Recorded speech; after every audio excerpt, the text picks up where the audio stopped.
Welcome my friends. Thank you very much for visiting my house. And sorry, the other parts of my videos, camera, are replicating, blur, or bright, because it's my time that I did it on purpose so that other people who pass by on the walking street in Balibago won't expose their faces too much. I hope you're kindly understanding my video. Now, sit and listen the history of the walking street, and I will also show you what is happened inside the walking street. If you have been here, please watching the beautiful sight at the walking street, Fields Avenue, Balibago, Angeles City. Fields Avenue is the name of a major street running through Balibago area of Angeles City in the Philippines.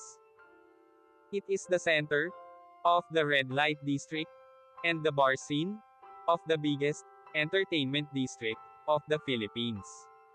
Fields Avenue in Balibago, Angeles City. The name derives from the common military practice of naming roads adjacent to airfields as Field Street or Field Avenue. Originally, the name referred to the Clark Air Base and was Clark Field Avenue. The name evolved to become Fields Avenue. History: Fields Avenue, Balibago, Angeles City, Pampanga, Philippines. Philippines was an American colony from 1898 to 1946. Bars on Fields Avenue. Catering to the single American defense personnel who worked in the adjacent Clark Air Base, first emerged in 1940. During 1940s and 50s, there were only 3 such bars just outside the main gate of the airbase. By early 1960s, the Fields Avenue developed as a street line with several bars.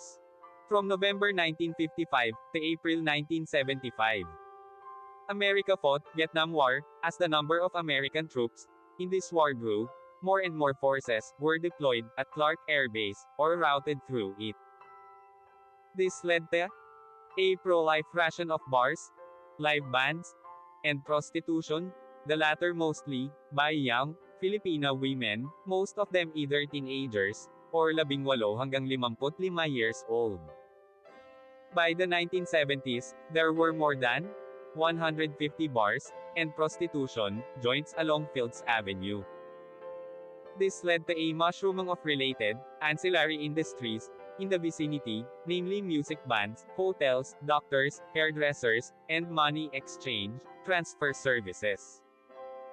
In its heyday, Fields Avenue provided direct or direct employment to nearly 20,000 Filipinos, including plumbers, electricians, and security guards. In the 1980s, though the American presence remained steady, the bars and prostitution shops continued to proliferate. Many bars and prostitution dens were owned by Americans, as well as local politicians, thus leading to a nexus between the locals, politicians, and American military and ex-military personnel. With the withdrawal of American Defense Forces from Clark in 1993, many of these establishments changed hands, but continued to do business. As Clark was turned into a Special Economic Zone, SEZ, these bars and prostitution joints changed their clientele to suit their new customers, Japanese and Korean businessmen. Restaurants serving food from these countries began to appear, and signboards in these languages were put up. The period from 2000 hanggang 2010 saw further expansion of these joints, as the area was relabeled as an entertainment district. While prostitution was officially banned, girls working here were simply redesignated as guest relations officers, GRO, and prostitution continued in practice. Since then, bars and prostitution joints have continued to proliferate and expand. The extent of these establishments has continued further on both sides of Fields Avenue, and many smaller streets of Fields Avenue also sport smaller such establishments. In 2010, a section of Fields Avenue, at the end where it meets the MacArthur Highway was named as Walking Street, mimicking Walking Street in Pattaya. This section was made pedestrians only, with road traffic banned from 6 p.m. to 6 a.m. People arriving by air either take a taxi, direct to hotel, or a jeepney, to Main Gate Jeepney Terminal, located between the North SM Mall, Fields Avenue to South, and Bayanihan Park to East.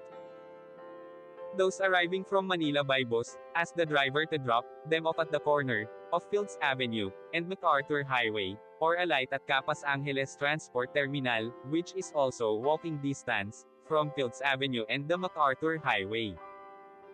The presence of family-oriented activities on the other side of Fields Avenue, namely shopping malls, as well as activity centers in Clark Air Base, has led to a neat separation between the two. Fields Avenue tends to cater more to single foreigner men. And sometimes women too, with at least 5 bars, featuring gigolos and gays, while the rest of Clark caters to family-based entertainment. Fields Avenue remains among the safest streets in the region, with restaurants and hotels. Fields Avenue has the largest density of hotels in Philippines, catering to all budgets, from a large number of 2-star and 3-star hotels, right up to a select few luxurious 5-star hotels. Many of the bars and hotels in Fields Avenue have restaurants attached. Fields Avenue has among the largest variety of restaurants in Philippines, with cuisines ranging from European, continental, Japanese, Korean, Australian and a select few restaurants, serving Indian, Arabic, and Filipino food. Restaurants tend to have long opening hours, most of them open late and close late, up to 4 a.m., though a reasonably number of them open early, around 7 a.m. A few restaurants are open 24 hours. Most Filipino and international fast food chains including McDonald's, KFC, and Jollibee have at least one branch along or near Fields Avenue. 24 Hours Police Station is located in the center of Fields Avenue. Thank you so much. See you my next video.